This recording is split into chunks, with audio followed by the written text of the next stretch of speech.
باختصار من فضلك. سيد عباس مدني، انت من قبيل قلت حاجه انا نحترمها بزاف. قلت ليس كل ما يقال مصدق، لابد من الدليل. انت قلت هكذايا وانا نقول هذه حاجه مليحه. فقط كاين دي ديكلاراسيون، اسمح لي اذا هدرت بالفرنسيه. برك نفهمك برك. داكور. كاين une déclaration que vous avez faite à la presse où vous avez traité les femmes algériennes qui étaient en manifestation d'éperviers du néocolonialisme et de filles de Jeanne d'Arc. Alors la question que je vous pose, إذا كان هذا القول ديال سيادتكم، أنا كنت مع هذوك النساء وأنا ما نعرفكش يا أستاذ عباس مدني، إذا هذا ظن، لأن ما تعرفنيش ما نعرفكش، كيفاش تقدر تقول عليا بلي راني في جان دارك و ليبيرفيي دو نيوكولونياليزم. إذا ما قلتوش أنا نطالب بتكذيب، لو كان تعملوا تكذيب. السؤال الثاني، الموقف اللي نطلبوا انا موش موقف تاع الاسلام، لان نعرفوا احنا في بلادنا باللي ما فيش عندنا انترميديير بين الله تعالى وحنايا. الموقف اللي نطلبوه هو ما هو موقف الجبهه للانقاذ امام حقوق دقيقه، الحق لسن الرشد للنساء الجزائريات في نفس le droit à la majorité au même âge que l'homme. ما هو الموقف تاعكم قدام هذا الشيء؟ ما هو الموقف تاعكم امام le droit au travail de la femme algérienne, le droit au travail sans condition؟ ما هو الموقف تاعكم امام le droit au divorce pour la femme algérienne؟ خاطر على بالك باللي الان المرأة الجزائرية ما عندهاش حق الطلاق، تطلق فقط. Oui, c'est ça, je lui demande, vous me permettez, monsieur Béchir Rezou, quand on vous a dit où vous étiez, ça m'a fait mal, parce que pour moi, vous étiez dans le même cas que moi, vous viviez...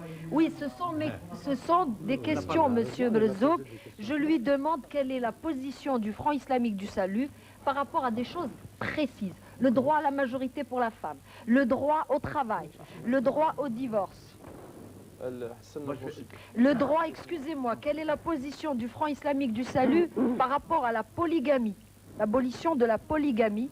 Quelle est la position du Front islamique du salut par rapport aux enfants abandonnés?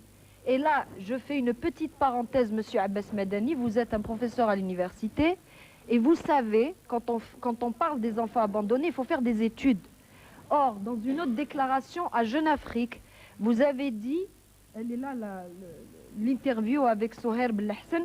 Vous avez dit la mixité a fait que, je cite ce qu'il y a dans le journal, qu'il y a des jeunes filles qui accouchent avant le mariage. Et donc vous faites le lien entre la mixité et les enfants abandonnés. Or, monsieur Abbas Madani, moi aussi je suis enseignante, et les études prouvent que ce n'est pas la mixité qui amène les enfants abandonnés, mais plutôt... Les enfants abandonnés viennent chez les jeunes filles qui viennent de milieux défavorisés.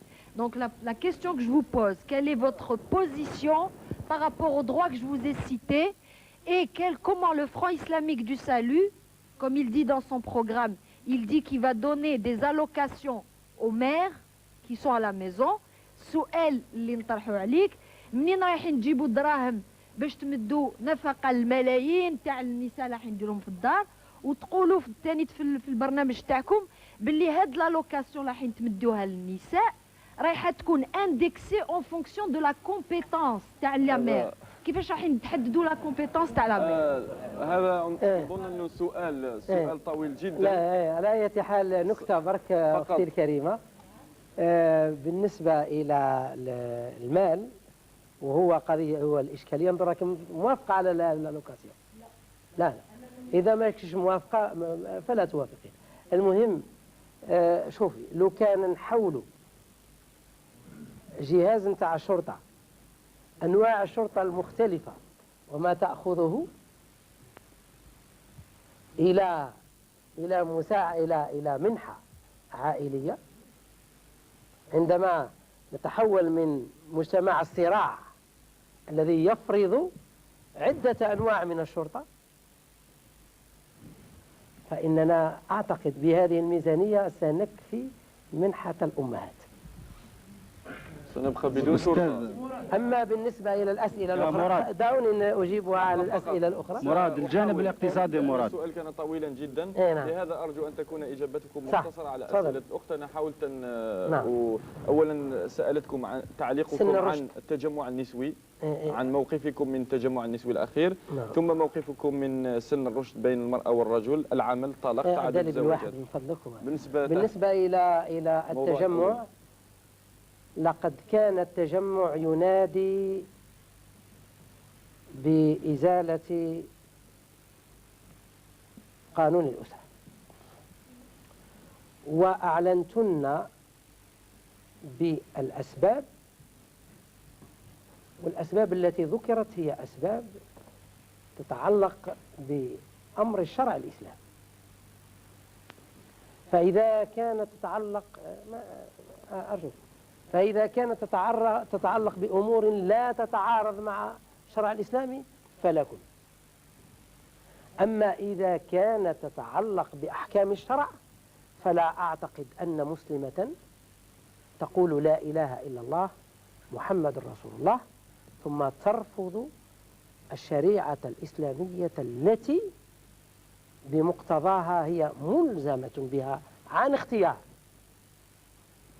لأنها اختارت العقيدة، وبعدما اختارت العقيدة التزمت بالشريعة، لأن العقيدة لا تتم إلا بالتزام للشرع. سن الرشد، ثم هناك سن أما بالنسبة إلى سن الرشد وليكن ذلك مختصرا، فحدده بظهور علامات البلوغ، خلاص ما حدش. ثم العمل، طلاق، تعدد الزواجات. والمرأة راشدة مسؤولة تؤدي مسؤولياتها كاملة في المجتمع الإسلامي. تفضل. نعود